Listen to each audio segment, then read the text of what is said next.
And the Grammy goes to... See? Katy Perry! Grammy goes to Katy Perry. And she's had the most incredible year. Before she performs her latest hit, let's see exactly why Katy Perry rules the world of pop Katy music. Perry took the world by storm in 2008 with her chart-topping song, I Kissed a Girl, and went on to release several other popular singles, including Dark Horse, Firework, Hot and Cold, and Roar. With a net worth of $330 million in 2019, she was named the highest-paid woman in music in 2018. It was truly a Katy Perry's world with countless of awards. Despite achieving great success and substantial wealth, Katy Perry's world eventually crumbled. It's hard because I feel ashamed that I would even have those thoughts, I'd feel that low or that depressed. Prior to becoming an iconic personality, Katy Perry was known simply as Catherine Elizabeth Hudson. Catherine Elizabeth Hudson was born on October 25, 1984, in Santa Barbara, California. Her early years wasn't easy. Perry's childhood was marked by frequent moves across the country as her parents established churches, with financial struggles leading them to rely on public assistance and food banks. During her elementary years, she attended religious schools and camps, and was limited to listening to gospel music as non-religious music was discouraged at home. Perry's parents are strict in their religion, Perry shared. And I couldn't eat Lucky Charms because it was too closely associated to Lucifer, which is the devil's name. Can't call it deviled eggs, have to call it angel eggs. Can't even call it the dirt devil vacuum, have to call it the angel vacuum. Katy Perry's access to education was limited, contributing to a challenging childhood. She attended school only until age 15 when she left to pursue a career as a gospel singer. Perry's childhood was heavily influenced by her family's religious beliefs, with experiences such as playing with felt depictions of hell in Sunday school. She was discouraged from expressing her feelings or seeking therapy, living in a world dominated by religion. However, she did find comfort in her music. Perry was only allowed to listen to the soundtracks for Sister Act 1 and 2. Despite these restrictions, Perry developed a love for popular music by secretly listening to CDs borrowed from friends. Rock artists Steve Thomas and Jennifer Knapp from Nashville, Tennessee, noticed Katy Perry's singing and invited her to improve her songwriting skills in the city. There, Perry recorded demos, learned to write songs, and play guitar.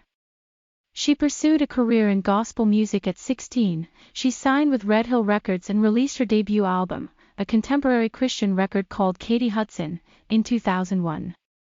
Although she went on tour and performed in the United States, the album received mixed reviews and was not successful, selling only an estimated 200 copies before the label closed. Perry then switched to secular music, working with producer Glenn Ballard and moving to Los Angeles at 17. She chose Ballard due to his work with one of her major inspirations, Alanis Morissette, and briefly performed under the name Catherine Perry in 2003 to avoid confusion with actress Kate Hudson. Later adopting the stage name Katy Perry, using her mother's maiden name.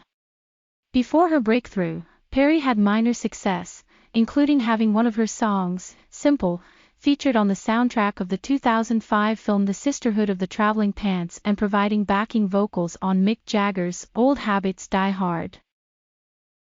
She was signed to Capitol Records in April 2007, after being dropped by Columbia Records. The label arranged for her to collaborate with Dr. Luke to create an undeniable smash to supplement her existing material. Perry and Dr. Luke co-wrote the songs I Kissed a Girl and Hot and Cold for her second album One of the Boys. I Kissed a Girl was released on April 28, 2008, as the lead single. It was an instant smash hit. Katy Mania was born. Katy Perry! Diaries. She knows what it's like to be those girls that are in the audience. Regardless of being forbidden by her parents from venturing into music beyond gospel, Perry found her way into the spotlight. She amassed a huge fan base, broke records, and became the highest-paid woman in music for 2018, with a net worth of $330 million in 2019. After breaking up with her boyfriend, actor Russell Brand, Katy's fame and good fortune could not spare her from sinking into a dark hole. The singer's first indication of depression was her excessive alcohol consumption to numb her feelings, even when appearing in public. After her album, Witness, received negative reviews in 2017, Katy Perry felt devastated and put too much importance on the public's reaction. This led to suicidal thoughts and a major depressive episode. It's hard because I feel ashamed that I would even have those thoughts, I'd feel that low or that depressed. I was depressed and it was sad and there were thoughts, but there were never actions. Perry was able to resist her negative emotions and draw strength from the unwavering support of someone she knew would always be by her side. God has his hand on me, and I know that sometimes I go through things and I think they're just too intense, I can't handle them. And then he swoops in and he shows me that it's his grace. It brings us joy to announce that Perry has successfully emerged from the difficult phase in her life and is currently nurturing her daughter, Daisy Dove, whom she co-parents with actor Orlando Bloom. Perry draws upon her personal experiences as a mother, albeit with a unique approach. My parents raised me with a really good compass and intuition and discernment. Oh my gosh, it's so important to have discernment in this industry, or else you're just gonna be taken for the wildest ride. I've had extremely high highs and extremely low lows, and I've heard that having children is like the best gift of all, so I'm ready to step into that role and receive the unconditional love that I had a hard time receiving years ago, she said. She plans to draw from her childhood experiences to ensure that she raises her daughter in a way that avoids the errors made by her own parents.